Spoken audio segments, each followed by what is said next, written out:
Welcome to Quick Sips here at Willow Park Wines and Spirits. I'm Darryl Corbett, the whiskey manager here at Willow Park Wines and Spirits, and I'm here today to talk about my favorite subject, bourbon. These are two very different bourbons, and we'll talk about the reasons why they are so different. By law, bourbon has to be at least 51% corn. These whiskeys both are about 70% corn, and they always contain a little bit of barley as well. The wild card here, folks, is rye or wheat.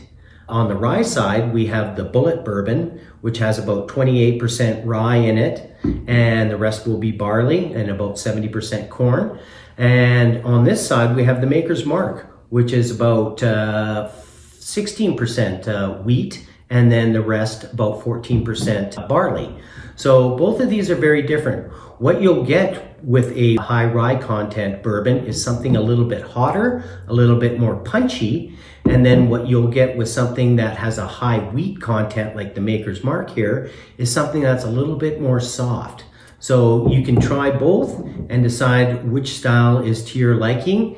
And I want to talk a little bit about the history of both these bourbons as well. Let's start with the Bullet Bourbon. The gentleman involved here is Tom Bullitt. His father was Augustus, and a little bit of mystery here involved with this whiskey. Augustus disappeared and was never found again, delivering whiskey to New Orleans. So it almost went the way of the dodo bird. But Tom took up the cause and started to remake the whiskey. Originally, this was probably by definition, a rye whiskey. But when Tom took it over, he decided to make bourbon, and so he increased the corn content, but still kept it at a very high rye content. And like I said, with that, you'll get a punchiness and a heat, and that's what he wanted, something a little bit more punchy.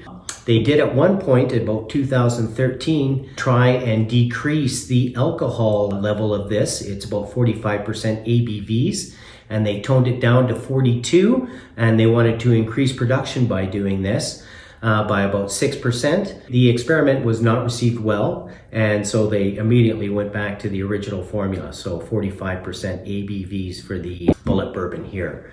Maker's Mark has two folks involved that made this whiskey famous, Bill and Margie Samuels.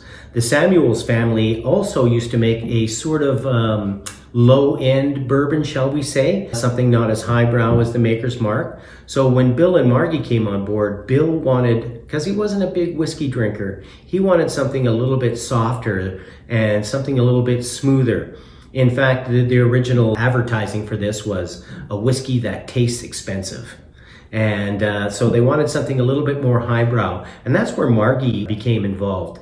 She was a big collector of cognac bottles, so that's where she came up with the unique shape of the Maker's Mark and also the red wax seal. They used to do this at home in the deep fryer, but production has increased enormously since then, but each bottle is still hand dipped in red wax. They used the original printer to make the labels that were designed by Margie as well. The little nod to the Samuels family is actually this S at the end of Maker's Mark. That's to symbolify the Samuels family, and they still use the original printer to do this as well. The wheat source is from the same family. The red winter wheat is what it's called, and it's sourced by the Mattingly family. And as I mentioned, with this whiskey, you'll get something that's quite a bit softer and approachable to those who aren't big whiskey drinkers, or even if you are a big whiskey drinker and you just want a softer style. With the high rye content, something a little bit more punchy. So you can try both, decide which is your favorite, but it's something to think about next time you're buying a bourbon. Think about the mash bill, and if you try a whiskey and you like it, do a little bit of research and find out what the mash bill is, and you'll know if you're a wheat guy or a rye guy. Thanks for listening to Quick Sips. I'm Darryl Corbett, the whiskey manager here at Willow Park Wines and Spirits.